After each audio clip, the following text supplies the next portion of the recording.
BFM TV, Péril jusqu'à minuit. Péril Storm. Bonsoir à toutes et à tous, je suis ravie de vous retrouver. On est ensemble en direct jusqu'à minuit avec la bande qui nous accompagne ce soir. Roselyne Bachelot, bonsoir Roselyne. Cette chemise bleu ciel, Ouais, comme un ciel sans nuages. On est très pur ce soir. Oui, Je tout à fait. note que vous avez mis votre tenue de gala, peut-être parce que vous pensiez qu'on allait annoncer ce soir le nom du nouveau Premier ministre. J'allais dire qu'ils peuvent crever pour l'instant. Ça a le mérite d'être cash, vous voyez, le ton est donné ce soir. Alors, d'ici 24 heures, normalement, si Emmanuel Macron tient les dés, c'est ce qu'il nous avait dit, Nora. Vous y Oui, croyez? mais c'est un peu comme le Père Noël, il nous promet plein de choses si on est sage, Oui, mais bon. j'ai l'impression que... Non, Voilà, on n'y croit plus au Père Noël, Roselyne. Non, mais ça, c'est sans doute un planton de l'Élysée qui a dit ça. En fait, personne n'en sait rien. Vous avez quand même rhabillé Emmanuel Macron en Père Noël, si je vous comprends bien. Oui. On aimerait pouvoir se dire qu'on aura un cadeau pour Noël, mais j'y crois pas non plus. Je pense que vous n'avez pas les uns et les Non. autres la même notion du cadeau. Le plus beau cadeau serait la fin du présidentialisme, mais je crois qu'on est mal barré pour l'attendre. C'est mais c'est pas pour cette fois. c'est pas pour le moment. Il part en Christophe Barbier. Pologne demain en fin de journée. Il va encore s'accueillir le pape dimanche. Ça serait mieux pour lui d'avoir nommé quelqu'un avant de partir en Pologne. La Pologne, c'est le pays du bureau. Il va se sentir comme chez lui, Macron. Car la mission Carneus, se passe en on Pologne, l'aura, c'est-à-dire nulle part. Le nom du Premier ministre, 1896. on l'aura demain. On l'aura, mais je crains contredire Christophe Barbier en disant que ce sera plutôt à son retour de Pologne qu'à son départ. On verra. Peut-être. En tout cas, il y en a un qui aura un cadeau de Noël. C'est celui qui sera nommé. Enfin, je sais pas si c'est un cadeau. C'est ce que c'est un cadeau, je ne sais pas. C'est Il l'aura peut-être un fait. cadeau c'est plutôt le empoisonné. mercredi des cendres. Alors, je sais que les uns et les autres, vous êtes toujours frileux de jouer au jeu des pronostics, mais je sens un vent d'audace ce soir sur, Voilà. sur ce plateau. Alors, allons-y. Qui, selon vous, sera à Matignon dans les prochaines heures? On va dire ça. Roselyne. Alors, je ne dis pas que c'est mon pronostic, je dis que c'est un souhait. Ah, c'est un souhait, c'est autre chose. C'est-à-dire, c'est tout à fait autre chose. Moi, je plaide pour Bernard Cazeneuve. Bernard Cazeneuve, à vos faveurs. Oui. Carneus, qui à Matignon? Alors, c'est souhait ou pronostic là? Faut choisir. Alors, ça va être plutôt pronostic, Pronostic. parce que j'ai entendu juste avant Laurent Baumel dire et Olivier Faure ce matin dire qu'il ne voulait pas de François Bayrou. Ouais. Donc je pense qu'Emmanuel Macron nommera François Bayrou. Et se mettra à dos les socialistes. Il se mettra pas à dos les socialistes parce que le problème des socialistes, il faut lire vraiment entre les lignes. Ouais. Ils ont dit qu'ils ne participeront pas au gouvernement, mais ils ne disent pas qu'ils se censureront d'emblée. C'est ça, Ce qui ils- est une énorme avancée par rapport à Michel Barnier qui a été censuré dès le premier jour. Là, François Bayrou, il s'en censurerait pas tout de suite. Olivier Faure a dit non à François Bayrou sans préciser effectivement s'il le censurait ou pas. Nora, Alors moi, comme je ne crois pas au Père Noël et que je ne suis pas fan des je pronostics, sens que vous mais allez je dans vous la l'ai dit, provocation. oui, tant qu'à faire, je me suis dit, tiens, soyons disruptives. Pourquoi pas Marine Tondelier, puisque le président de la République nous propose à chaque fois, je vais changer de méthode. Changeons de méthode, faisons en sorte de nommer quelqu'un qui sort de la majorité relative parlementaire. Faisons en sorte de mettre en place une autre méthode et peut-être un nouveau socle commun. Qui sait? Mais comme je vous le disais, je ne crois pas au Père Noël. Effectivement, ce serait disruptif. Ah, ce serait Pour disruptif. reprendre votre terme, Christophe. Moi, je trouve que ce qui serait peut-être le plus habile, ça serait de nommer Jean-Louis Borloo. Jean-Louis Borloo, il a deux qualités. D'abord, c'est un homme qui a été assez fantasque dans sa vie politique pour s'être tissé un réseau de relations de tous les côtés. En dirigeant le Parti radical, c'était un centre qui regardait vers la gauche tout en étant rattaché à la droite. Et il a été ministre de Jacques Chirac en s'occupant d'un dossier éminemment de gauche, la ville. Par ailleurs, quand il a créé l'ANRU, l'Agence nationale de rénovation urbaine, c'était il y a longtemps, c'était en 2002, il a montré sa capacité à démonter l'État de l'intérieur, à supprimer de la norme, à faire de la simplification, à casser la technostructure. Et c'est de cela dont nous avons besoin. Il n'est pas dans les noms qui ont été cités ces dernières heures. Alors justement, on va faire un petit tour d'horizon. On verra les pistes qui se refroidissent, les pistes qui se réchauffent. Et le profil idéal, le Premier ministre rêvé pour les Français. On vous dévoilera le résultat de notre sondage Elab dans un instant. Ce ne sera pas François Bayrou, comme le disait ce matin Olivier Faure, qui a eu des mots très durs par rapport vis-à-vis des Insoumis. Alors le divorce est-il consommé à gauche? On posera la question à Manuel Bompard, le coordinateur de la France Insoumise, qui sera notre invité. Juste après, on recevra Yann Brossat, qui est porte-parole du Parti communiste. Et le RN, dans tout ça, le Rassemblement national, est-ce qu'il peut encore jouer un rôle? On va en parler dans un instant. Voilà pour le programme de la soirée. Mais avant 22 h, l'essentiel de l'actualité du jour.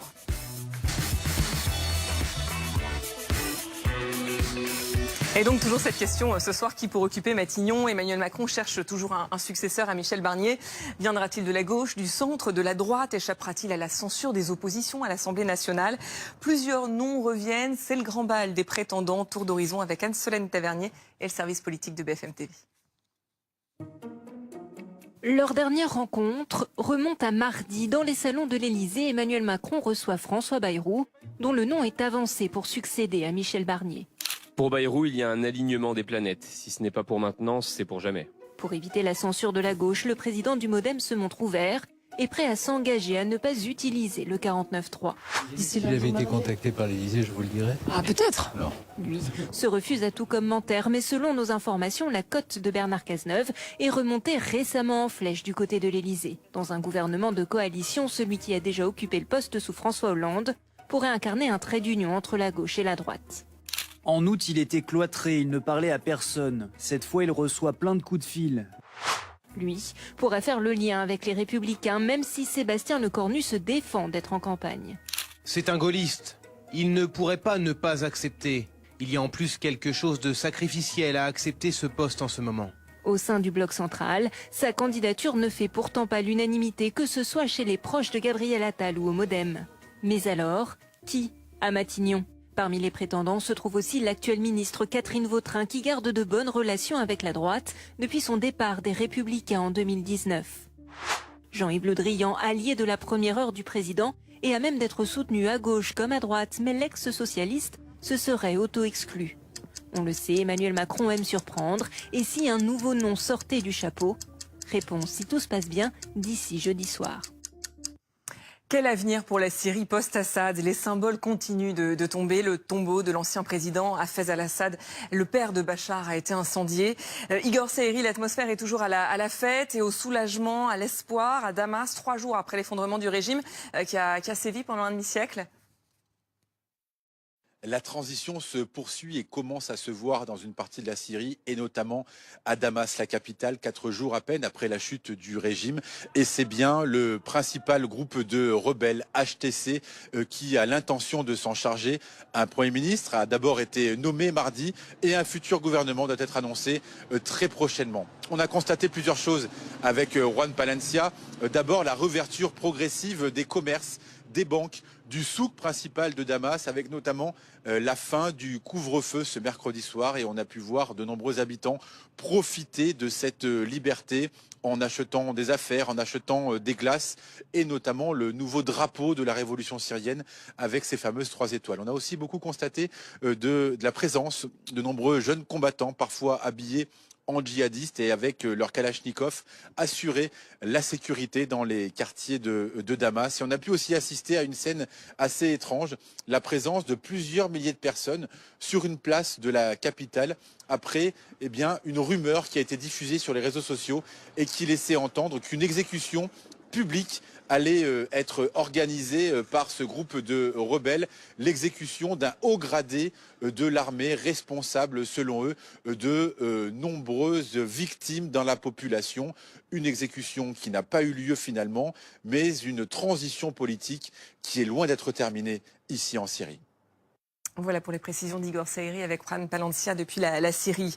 On revient en France. Morgane, 13 ans, a été retrouvée vivante hier dans un foyer de jeunes travailleurs à Coutances dans la Manche, 2 semaines après sa disparition dans les Côtes-d'Armor.